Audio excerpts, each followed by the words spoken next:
Welcome back, Raw Thoughts listeners. My name is Mackenzie Tiggs. I bring on people throughout the community where we talk about their stories, see where their life has gone, and share experiences through that.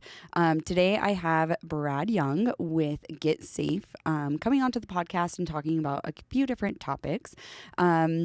He actually reached out to the podcast and said, hey, like, I have a story. I want to share what I've got going on. And we brought him on. So if you are like Brad and want to come onto the podcast, share your story, share your business, definitely reach out to me on social media. My email is in the descriptions, and we'll get you on.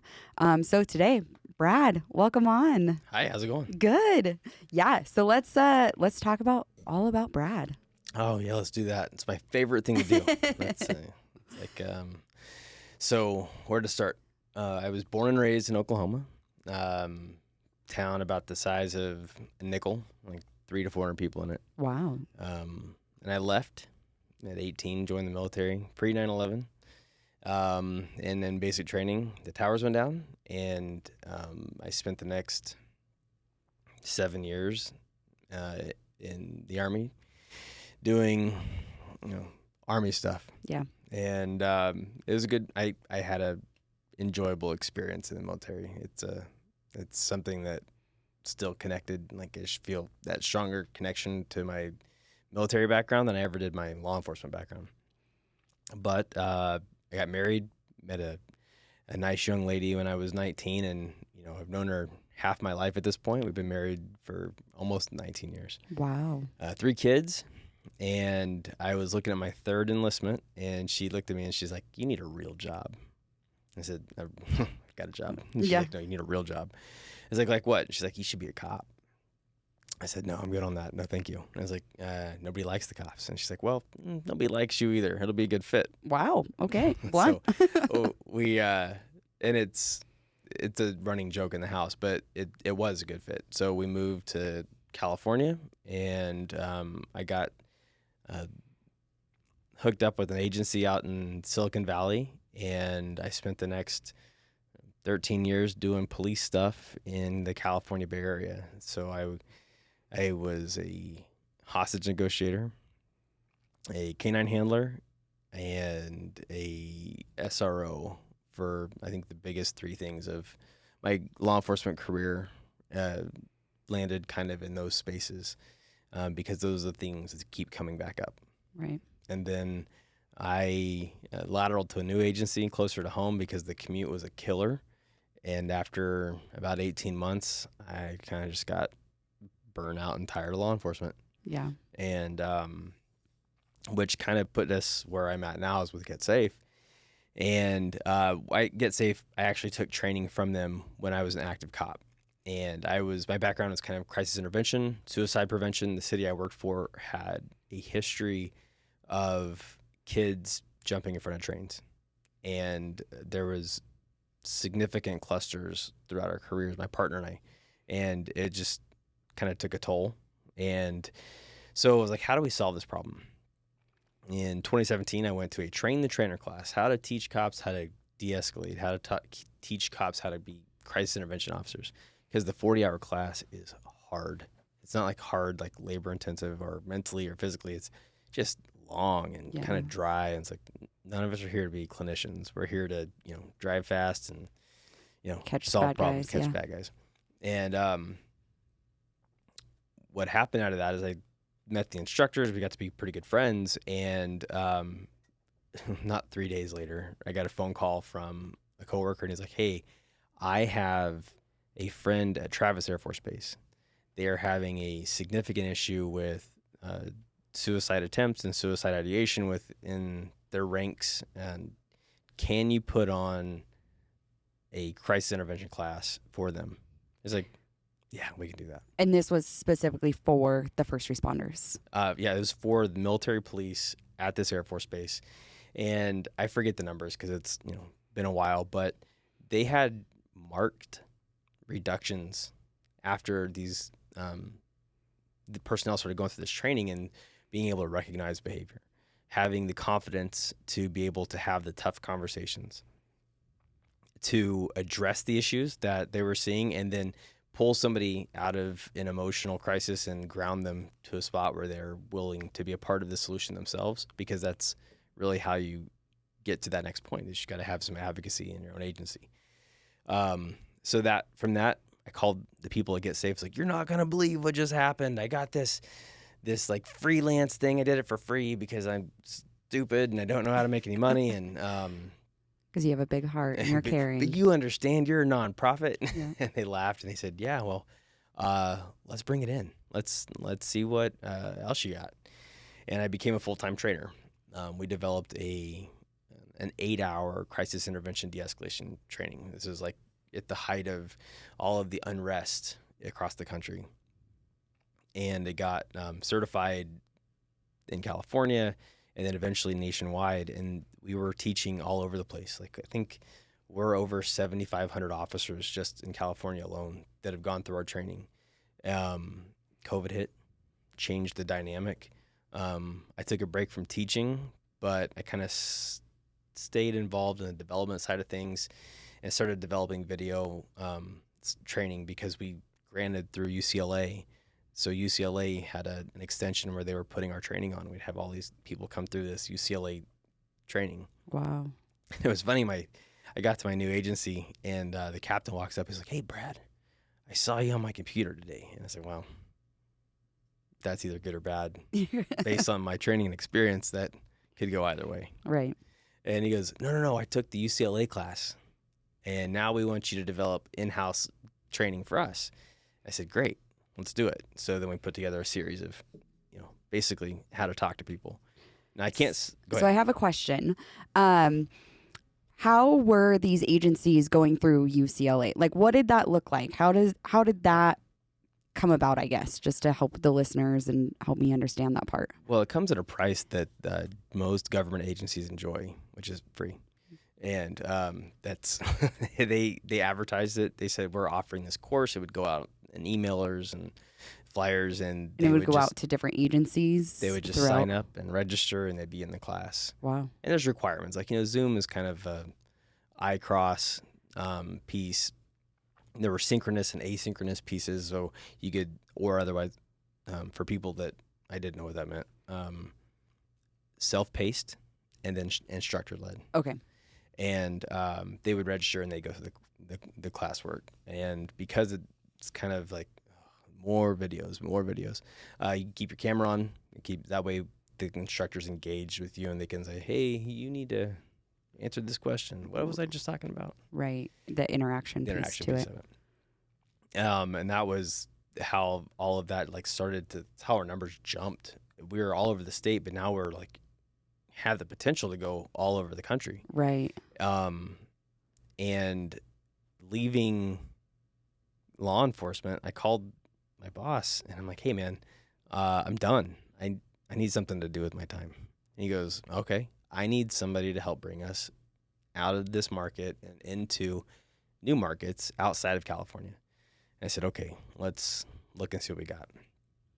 So I came in and we started really pushing all of our coursework. We have, we have a bunch of courses for law enforcement. Now, if I'm just pause just a second to talk about GetSafe, because it is a great organization. GetSafe is a 3-pieced organization.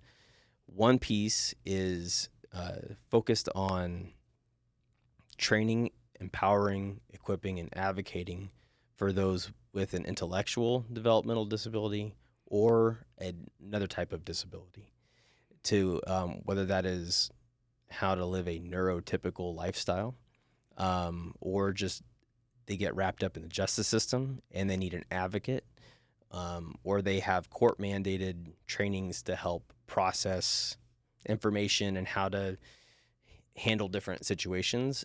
That's one part. Okay. Our second part is corporate and community. So we do a lot of community advocacy. We do a lot of, the boss used to do self-defense training and with crime survivors. So you would get mostly women coming in after they've been victimized in some sort of crime, and we're putting power back in their hands by teaching them how to defend themselves, recognizing sketchy behavior that can lead to trouble. Yeah. And then he started recognizing, like, cops. He's an Orange County deputy, reserve deputy. He's like, they're not getting training and working with persons with autism. Like, they don't understand, like, stimming and echolalia and all the things that come with somebody on the spectrum.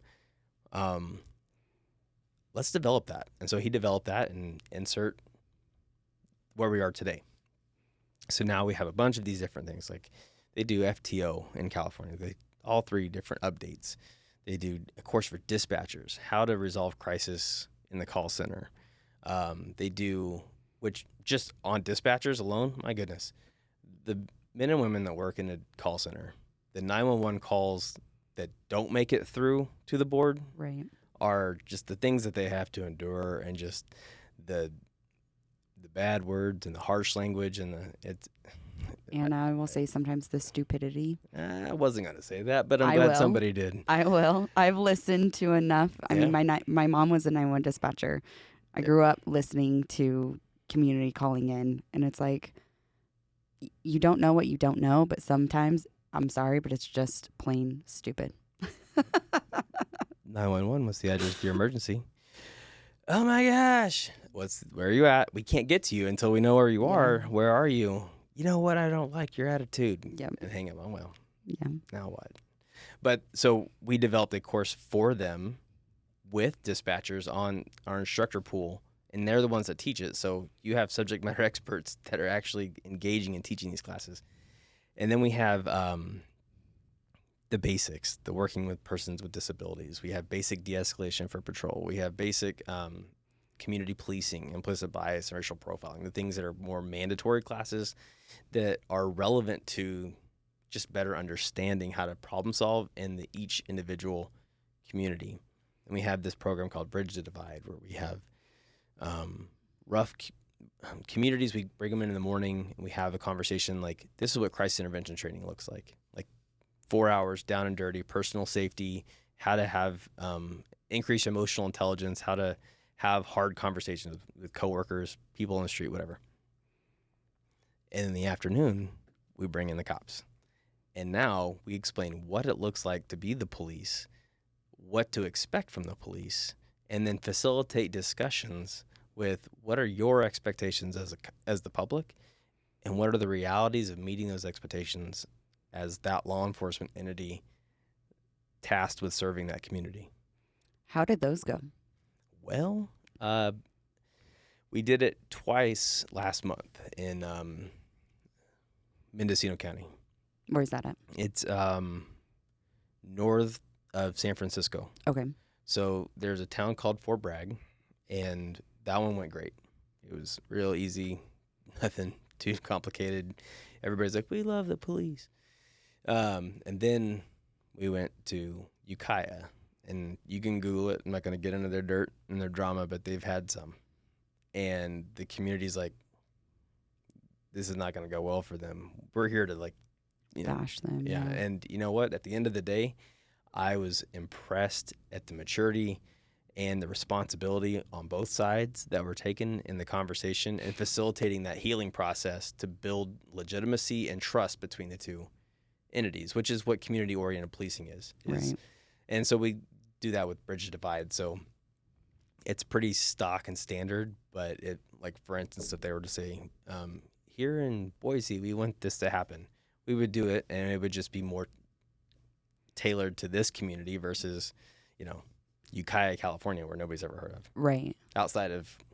Well, because each community has their own kind of culture and standards and expectations, different than, a different county. Even Ada County versus Candy County is going to be completely different, in the Treasure Valley of what that looks like for policing. Absolutely. And as you transition from the coasts inward, the culture changes, the attitudes change, everything changes. Right. So, you have areas of the country that are very anti-police, and other areas of the country where they're very pro-police, and both sides are on each end of the spectrum.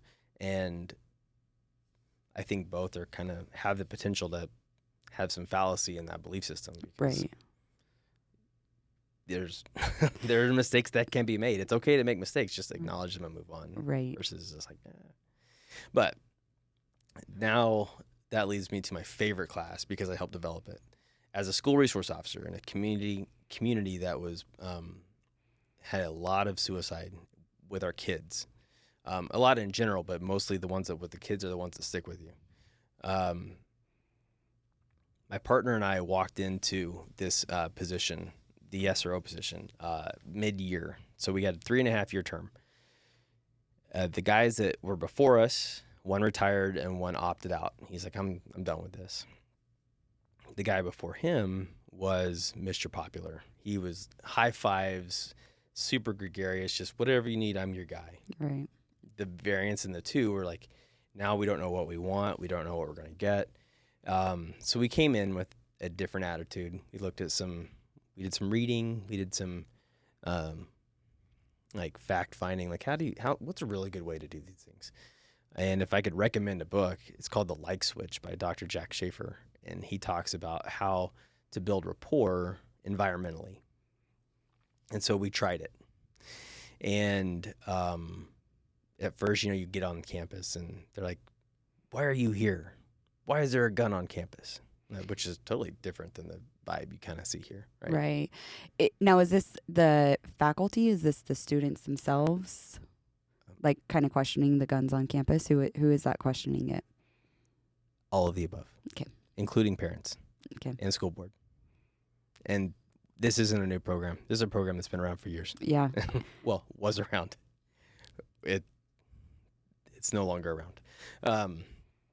Anyways, we would show up and then be like, what are you? And we wore soft uniforms. So very similar to what I'm wearing today, like khaki pants, Right. black polo shirt, to be approachable. But at the end of the day, we're still cops. We still have a job to do. And, in all fairness, most of our work was CIT work, 5150s with kids, which 5150 is the California Welfare Institution code for danger to self, danger to others, or gravely disabled as a result of a mental illness. So, in other words, if somebody is suicidal, they would generally get taken to the hospital.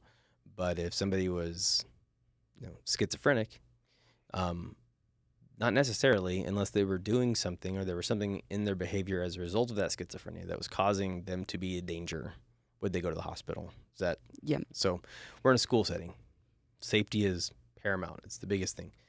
And this is an interesting school because my first year as a cop in this town, we get a man with a gun on campus.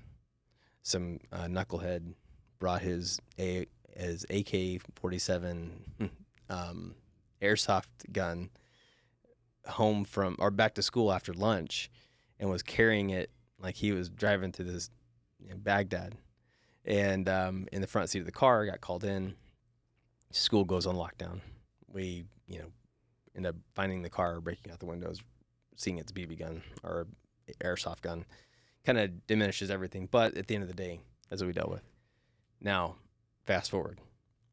As an SRO, we got these threats to schools often. And I really don't know what it was. They really never manifested into anything. It was we would get a anonymous tip via this Facebook page that the school runs, that's student driven, that there's going to be a kid with a gun on campus tomorrow. And so, we get the call at 9:00 at night. We're in the office working all through the night, trying to figure out who, what, when, everything. And one of the bigger ones is we found the kid, set up a plan, went in, knocked on his door, or his mom and dad's door at like 3 or 4 a.m. So we're running out of time. So it was like school starts at 0 hours, like at 7. So we're hustling, and mom and dad like, what is going on? Like, you need to come outside. I'm going to tell you what's going on. This is what's happening. Where's your kid? What's happening? So they're like, oh yeah, he's in his room. Please go help. Snuck in, and he happened to be sleeping with his hands over his head, like leaned against his bunk bed. He grabbed his hands and slapped handcuffs off before he could wake up. And sure enough, he had a replica Glock in his closet and like a manifesto. And there's something that we need to recognize is that there's a very fine line between suicide and homicide. Somebody that's willing to take their own life can also be very willing to take somebody else's life. Right. So a lot of this, you look at how much of it is I'm intending to do harm and how much of it is I just want this to end, and therefore I'm going to create a problem that somebody else is going to solve. Right. But these kind of things happened from time to time. One of the last ones, it was such a crazy week. We had a kid get snatched off of a running trail during PE, and so she was safe. We went out and we're looking for evidence of everything that had happened. And while we're walking, so the place had backed up to like where Tesla's headquarters was. So it's like kind of wooded. We had parked in the Tesla parking lot, which is a puzzle in and of itself to get in and out of. And we're sitting there, and all of a sudden my phone rings. I'm like, hello? And it's the principal of the school. It's like, we just got a threat. And we have got 5 minutes to get the school locked down, because that's when they said it's going to start. So we basically put the school in lockdown, and everybody's rushing. This whole big thing ended up being like a hoax. But in the moment, nobody knew it was a hoax. Nobody knows, and you have to prepare yourself for the worst, because it's going to be that time where, you get that tip, you get that notification, and you don't do anything about it, and then it is when that harm comes through. Yeah. So going back to the story about the kid with, the Facebook post, those kinds of things, yes, he had a gun in there. Like, did you end up finding the motivation? I mean, was that his motivation? Like, what, his motivation, like, and I was trying to be elusive kind of with the answer, but it was self-harming behavior. His idea was, I'm going to scare these people, the cops are going to show up, and I'm going to brandish the gun at them, and they're not going to be able to tell it's fake. Right. So through conversation, that's kind of the idea we got to. So versus it was something more nefarious, it was just more, I need you to kill me for me. Right.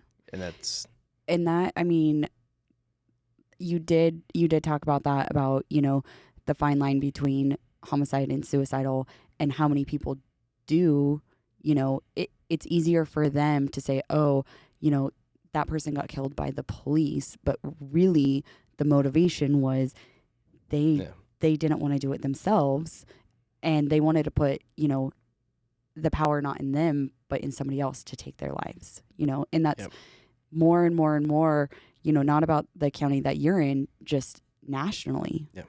Well, it's, I can speak to California numbers because I did, during the research for some of our programs, this is one of the things that come up is you take an academy graduate, brand new, and then you add the first 2 cycles of mandatory training, the continual professional training, the things that are perishable skills, and that's a 5-year period total. And that includes field training. 50% is, and let me back that up. The breakdown for the amount of training given in dealing with people, 50% is firearms. About 43% is defensive tactics, arrested control. So that's how to put handcuffs on somebody, how to arm bars, twist locks, all of the, the high speed, fancy, like snatch and grab, secure. And only 6 to 7% are based in communication. And that's a really rough estimate. Now, using those numbers, every time I get out of my car, I generally have to communicate with somebody. And the amount of time I pull my gun on somebody or have to fight somebody is significantly less than the amount of time I have to talk to them. So there's such a little emphasis on how to talk to people and a huge emphasis on how to address the threat. Where's the recognition of what threatening behavior looks like? The decision-making process. What are we doing to ensure that our public safety are serving the safety of the public, and just having that recognition to it. So that's kind of what it all boils down to. Like, there's a need for firearms training. There's a need for defensive tactics, but there's also a huge need for communication, because it's often under, people don't realize how little they know about how to talk to somebody. Right. And to transition into the crisis intervention piece of things, when I was in the Bay Area, I was one of the academy instructors or guest instructors for the CIT class, the 40-hour just bang your head against the wall because it's so long class.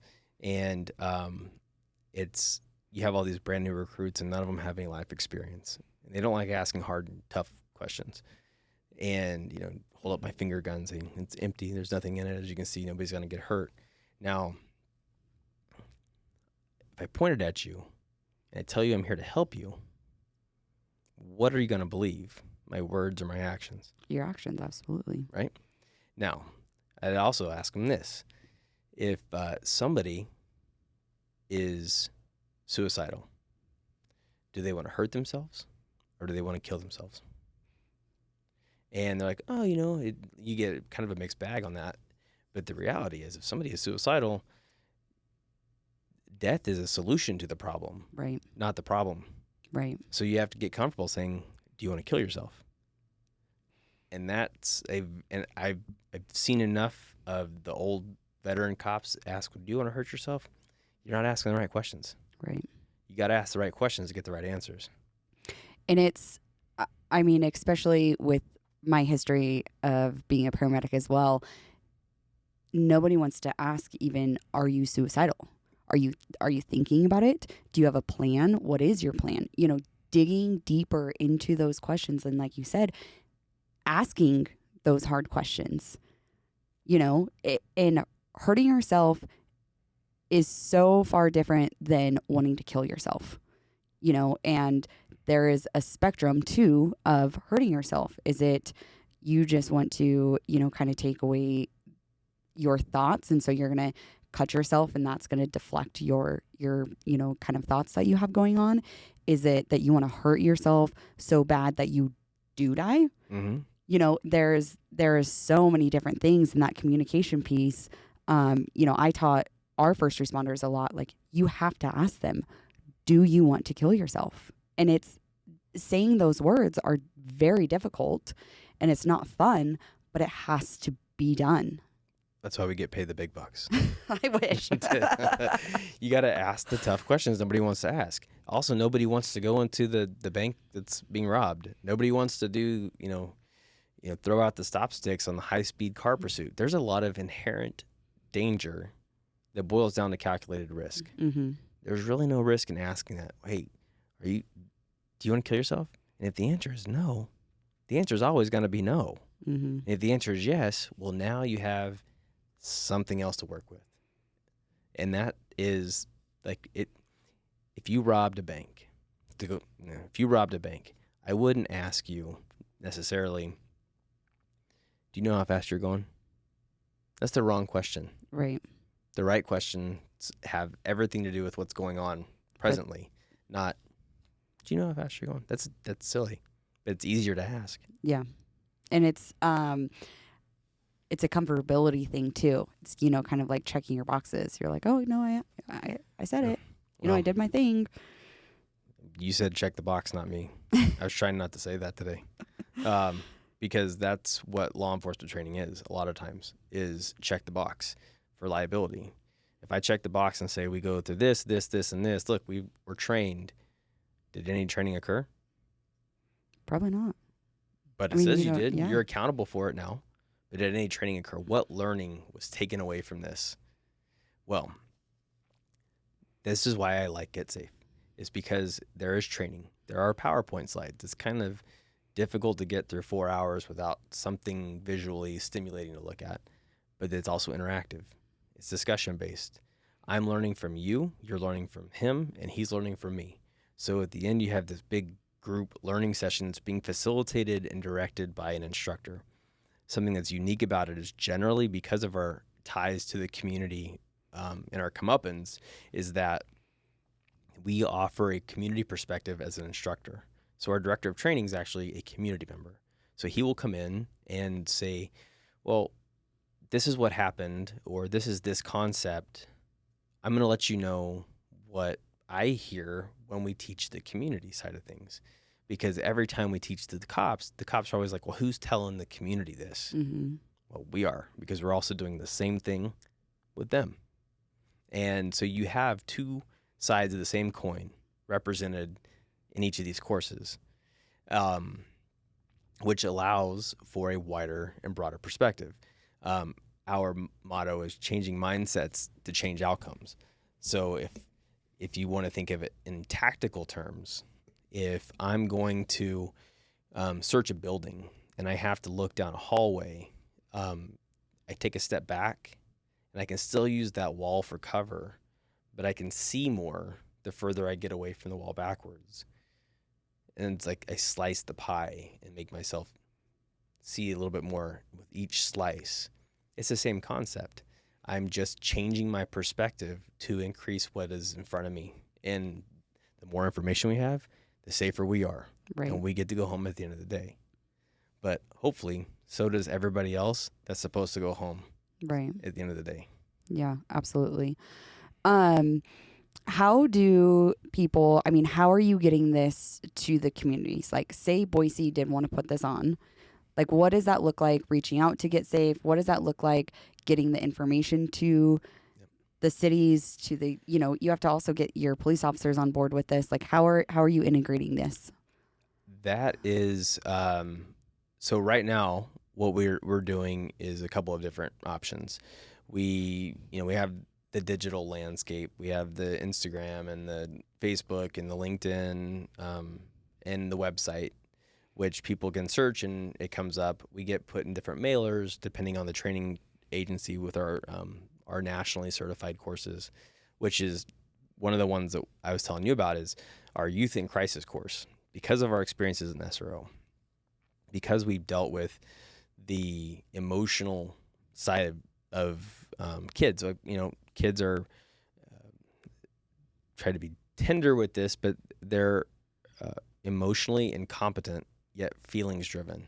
Right. So everything is emotion. They just don't understand them. It's just the way the brain develops. It's overactive in the feelings department.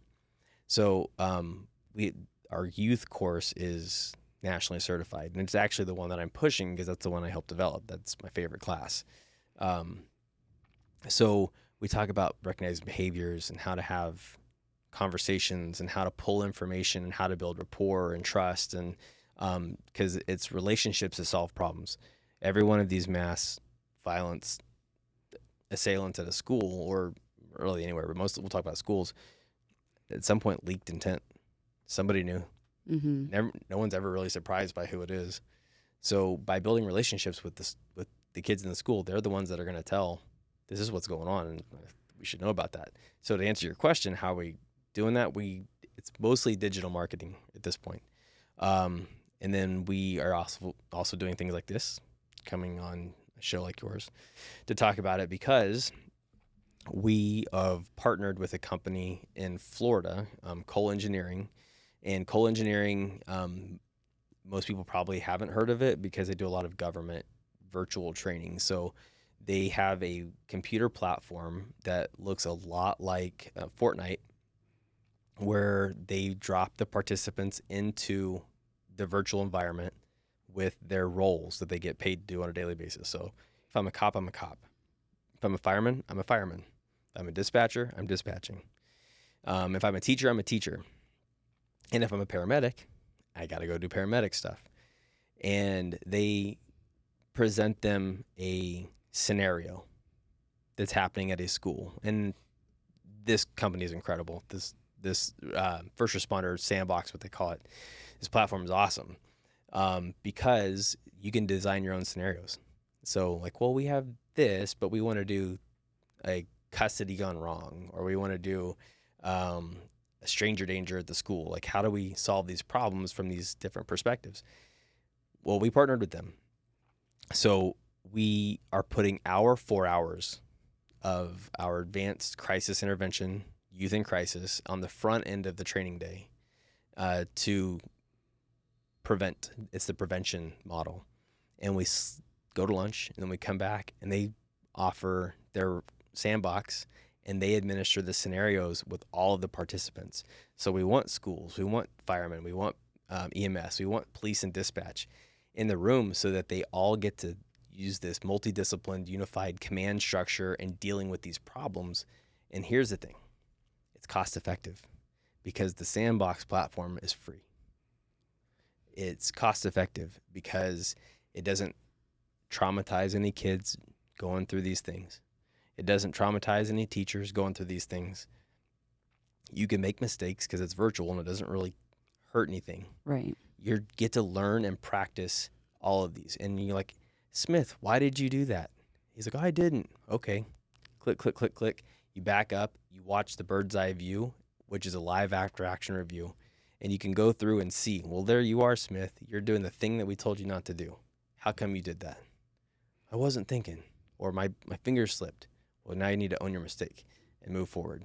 Right. And it's a learning aspect. So we're bringing learning into the process. And because it's a multidisciplined room, we have the different levels of training, recognizing troubling behavior. How does bullying contribute to all of this? How to at least be aware and acknowledge your biases when you're doing assessments. How to have hard conversations, all of the above, right? And so that's the prevention model, which is harder to sell than it is anything else. If you look at school safety is a multi-billion-dollar industry, but it's all response driven. It's all depending on the next one. Mm-hmm. Buy this lock, it'll keep your door shut. Buy this alarm system, it'll keep your first alerts type of stuff, which is great. But we should also be investing into prevention. Right. How do you quantify prevention? You really can't until you've got years of data to look back on and take a bird's eye view and say, well, in this year we had these many incidents. We implemented the prevention model here, and now 10 years later we can see that we had a steady decline.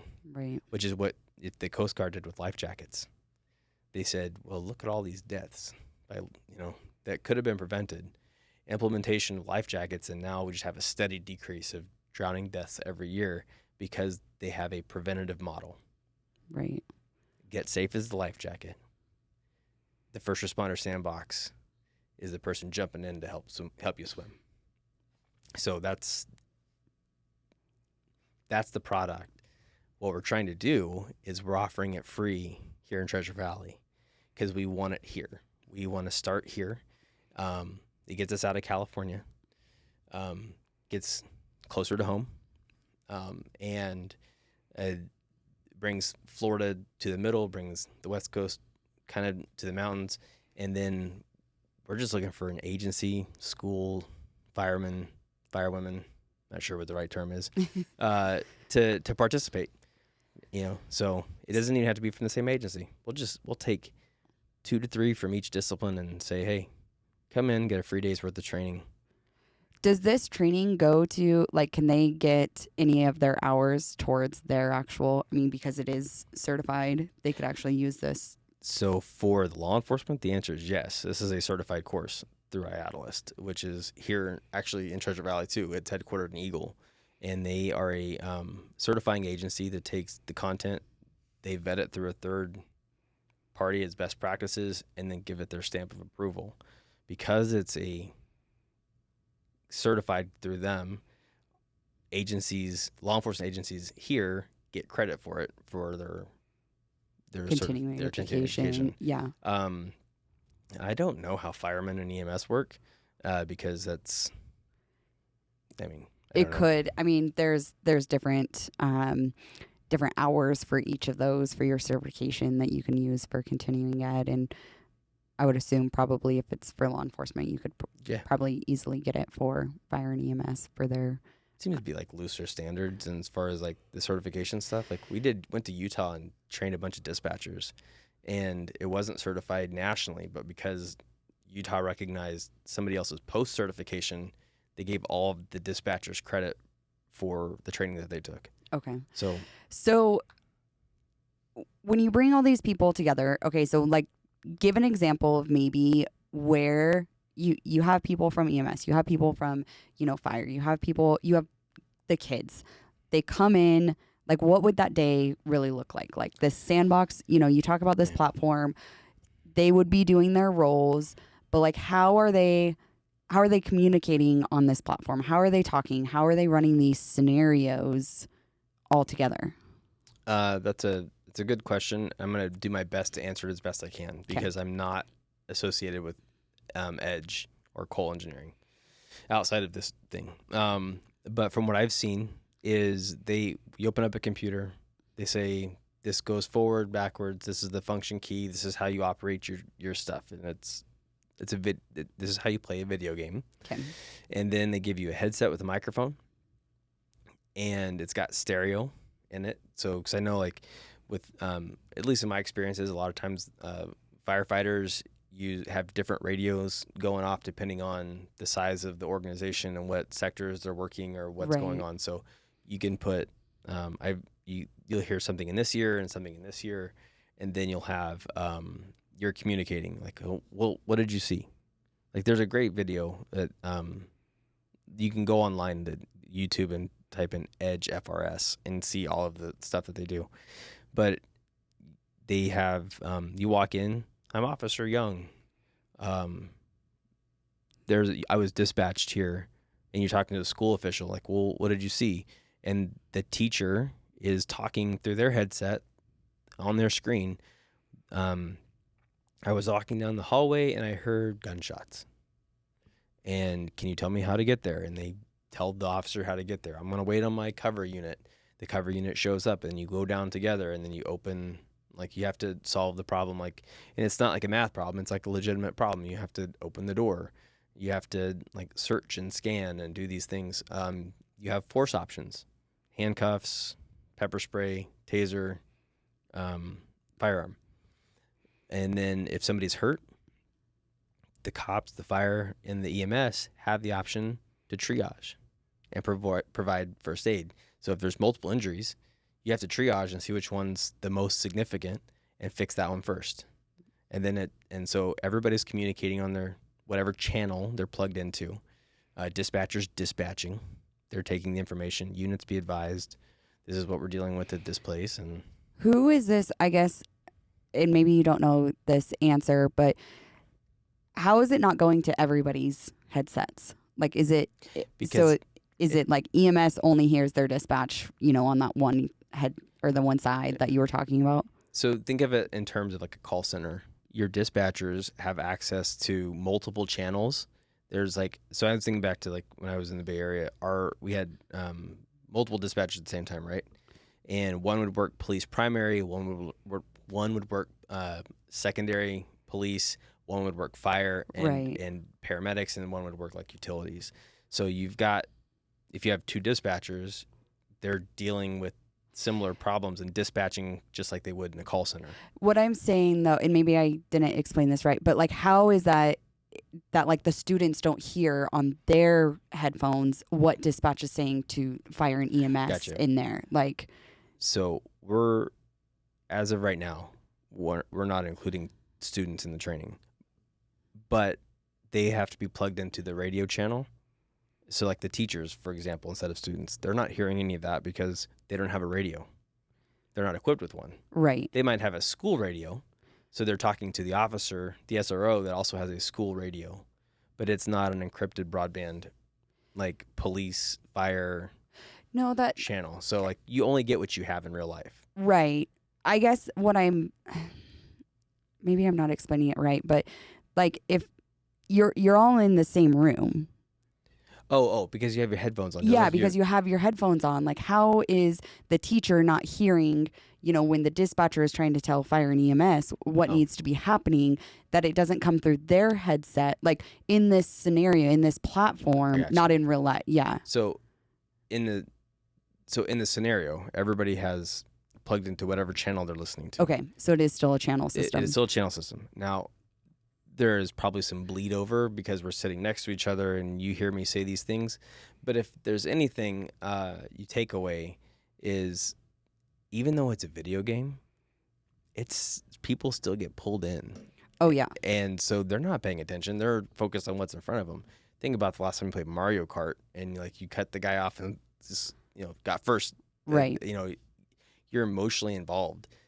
Same as similar to this. Now, I don't know, and I can't speak to every teacher in the world, but of all the teachers I've ever run across, a majority of them aren't interested in being gunfighters. This is the concept of school safety is incredibly scary and sometimes traumatic to even consider versus just having conversations. Right. That's why run, hide, fight is very akin to what you do naturally: fight, flight, or freeze. Right. So when we're putting this kind of thing in front of them, it's scary. So it's not scary in terms of like reality, but like it's emotionally charged. So they're invested into what's happening, and most of the time that's going to cause auditory exclusion, and they're going to hear what they're going to hear, and they're not going to hear anything else. Okay. Yeah, that was just out of, I guess, questioning, how the platform actually works. How do you see this being? I mean, I know a lot of agencies locally will do like actual in-person scenarios. How do you think this is going to compare? Because it is, I'm going to say a video game versus that true instinct of, kids actually playing the role, you actually physically seeing somebody hurt, knowing what to do versus this video game. So now looking at information that we know that a majority of all violence that happens at a school is perpetrated by somebody that has connection to a school. And if we're going to run drills on how to respond to, prevent, that will include policies and procedures for when it happens, does it make sense to you to include the people that might be involved in it? So if I've got a high school full of kids and the probability of one of them being the assailant, why would I show them all the cards in my hand? So we're teaching the adults how to be adults and to think like adults so that when the time happens, they can lead the children. Right. And do you not feel like that happens when they like actually do simulations of that in real life? Well, the kids aren't involved in the training. It's adults. There's locally So, there's right. No, I'm saying for us specifically. Right. We're not training the kids. Yeah, sure. There's anytime you bring a kid into it, you're gonna have they're gonna talk about it because they talk about everything. We've done live events at a school, but we waited till all the kids left and then we ran it without them. Right. We used to do lockdown drills and the thing is like kids need to feel safe at school. There is a direct correlation between feeling safe at school and learning. If they feel safe, they're more apt to learn. If they feel like they're not safe, that's a distraction that prevents learning. We have kids today, well, all of our kids today, have never grown up without a smartphone. They've never grown up without terrorism in the news every day. They've never grown up without a war happening somewhere that we were involved in. They've never done these things. There's just so much information that our kids is just inundated them with that, especially when we start talking about school safety, school's not a safe place doesn't feel like a safe place to be anymore. So what kind of learning is happening? Right. So and this is just my opinion. I'm not speaking on behalf of anybody at this point, but we should be doing taking concentrated efforts in making sure that our kids go to school to do what they're supposed to do at school, become educated, and then move on to the next phase of their life. Right. We're trying to equip them for the road, and we're trying to set them up for success. And if they're just constantly reminded that there is danger that lurks in the shadows, that's not really any way to live your life. There's risk in everything, but people don't realize that risk until you make it aware. Yeah. And it's being aware that is terrifying. Right. I mean, the fear that is instilled, and I'm going to say all over, in every human is far greater than even what I remember growing up with. That's why people are like, do you watch the news? I'm like, no, I don't watch the news. They're like, not at all. I'm like, no, I don't watch the news. It's not because I'm being naive. It's because it's literally everywhere. And there's good things and bad things that happen all over the time. The news just wants to promote the bad things all the time, you know? That sells. Yeah. Fear is a motivator to sell things. I mentioned earlier that the school safety industry is a multi-billion-dollar industry. But, like, just let me ask you this. Since Columbine, which was like the first big one that I can remember, aside from law enforcement tactics, what have we done differently in our school system to change? Where's that money going? Yeah, it is. I mean, I've been out of school for a long time, but the locks and, how many, I know quite a few teachers that, now they have to continue through the day, have their doors locked and all of those locking systems and all of the alarm systems, like you had said. I mean, that is definitely, something that is being paid for, but then you also need, at times too. So it's kind of a double-edged sword where it's like, yes, it's needed, but we're also making money off of it. Yeah. Well, and I can sell more gadgets if I make you feel like it's the only way to make you feel safe. Right. So on that note, being able to recognize symptomology, signs and behaviors that are indicative of feeling a certain way, then I can equip you with, I'm gonna teach you how to pull that information out of that person so that you can be a part of the resolution instead of the response. Right. Because we want to build people up. We want to encourage them. Now, this isn't an absolute. There's no such thing as absolutes when we're talking about people, except that they pay taxes and they die. And some of them don't pay taxes. I was going to say, even paying taxes is sometimes not always true. We're humans. We have so many different variables. We have so many different, aspects to us. Everybody encourages empathy a lot and compassion, they're great. I have no qualms about how great empathy and compassion are. But how many people are actually utilizing empathetic methods or compassionate methods in helping those around them? Not very many. Not very many, because it's very me-centric. Yes. We all look at our phones all day long, constantly. And who are we worried about? It's always ourselves. Ourselves. So how do I become empathetic with those around me and bear their burdens and help bring them into like a solution if I'm so focused on me? Right. And it's hard because, a lot of people, currently we do have to be, I guess I will say this to this aspect. We do have to be aware of ourselves, and we do have to be, very self-conscious, because at the end of the day, we do have ourselves. But at the same time, hurting other people so that you are better yourself is only hurting everyone. Yeah. It's hurting yourself. It's hurting the people that you're doing this to. And that definitely, is very self-sabotaging, in many different ways. I want to go back to you talking about, and I think this is just very heavy on my heart recently with the teen suicide prevention. Mm-hmm. How is Get Safe, doing these trainings? How are we helping prevent? How are we helping teach these teens, because they are so emotionally driven? Then you come in with the world of fear. Then you come in with lack of, emotional intelligence from the parents. Mm-hmm. And then the teachers. I mean, it's just like literally everything stacking on top of one another. I don't have kids. I don't have a husband, but like there's always been a passion of mine within first responder mental health, suicide prevention. But it's the continuous struggle that, we are seeing the numbers within teens continue to rise and continue to rise and continue to rise.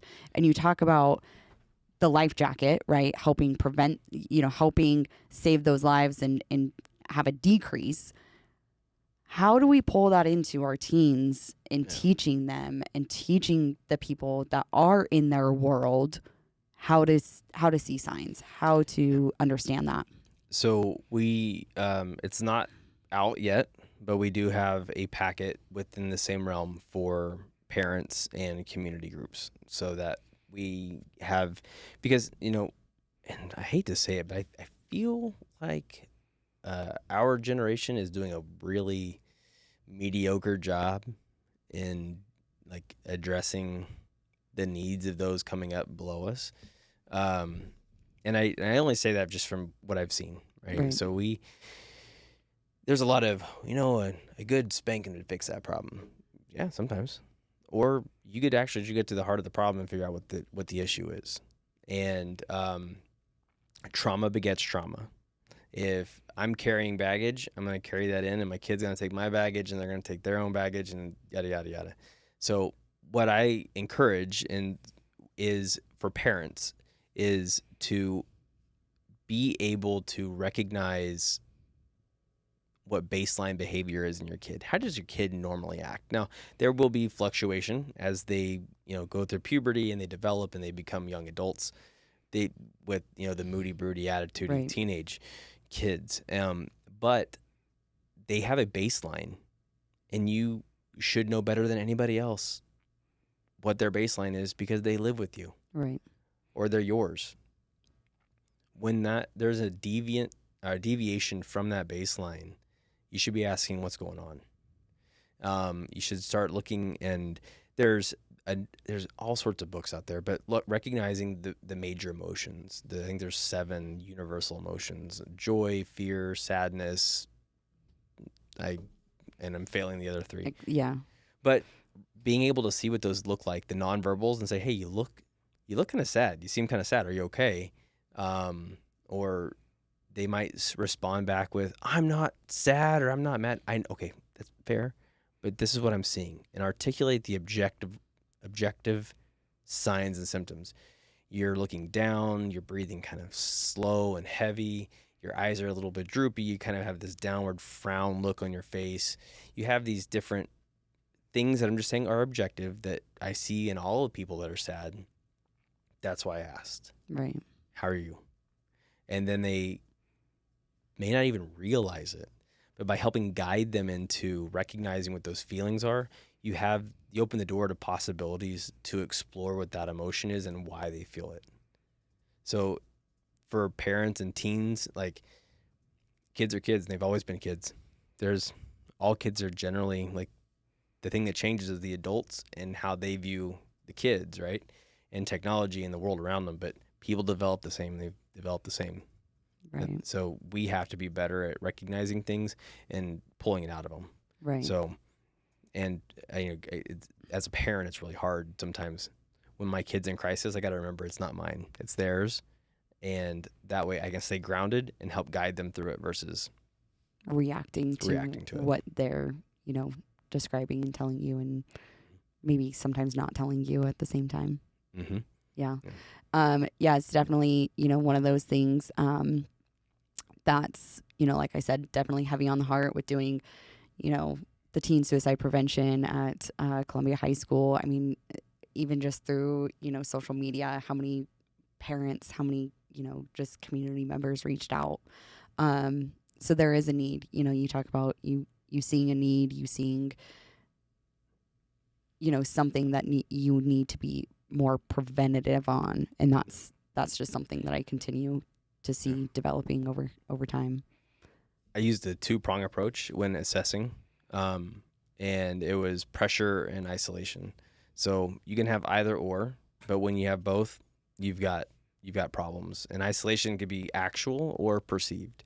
And with the technology the way it is, a lot of times it's actual. Like, I know all of these people, but I know none of them. Mm-hmm. I don't know how to talk to them. I don't have no feeling of connection, so I feel isolated. Right. I don't feel like I can talk to my mom, my dad, my brother, my sister, my aunt, my uncle, grandma, grandpa, whatever. I'm isolated. The other one is pressure. Am I who they want me to be? Mom and dad want me to do this. I want to do this. My boyfriend, girlfriend want me to do this. I'm not cutting the mustard. So if you have this pressure to be something that you're not connecting with, you're not identifying with, and you have this isolative behavior, you have the recipe for catastrophe. Right. And if I can articulate those 2 things, generally, you're going to the hospital. Yeah. Yeah. There's definitely definitely a lot of that. Idaho is very far behind on preventative and solution based. We would love to help. Yes. Yes. Okay. Well, as we wrap up, this has been a great conversation, and thank you so much for coming on and discussing Get Safe. How can people find you? How can people learn more about it? How can people get involved with this? What does that look like? So the basics, the website, www.getsafeusa.com. Then all of our socials follow that trend of Get Safe. And then our law enforcement training Instagram is Get Safe LE Training. And then if you have any comments, questions, concerns, feedback, criticisms, whatever, you can send them to me at Brad, B-R-A-D, at getsafe.usa.com, and I will gladly read them. Cool. Awesome. Well, listeners, thank you again for listening for another week. Very excited to announce that episode 30. So this has been going on for 30 weeks. This is the most consistent I've ever been in anything. Besides change. So thank you again for yet another week, another guest, another story. Being able to hear this is amazing and getting involved with that. So thank you again, Brad. Absolutely. I really appreciate it. Thank you. you. Yes, thanks again, listeners. And we'll see you next week for another one. Bye, guys. Thanks. Thank you for tuning into the show today. Your feedback is very important to me. If you could leave a review as well as follow me on Instagram at rawthoughts.podcast and email in at m.rawthoughts@gmail.com if you have any guest suggestions.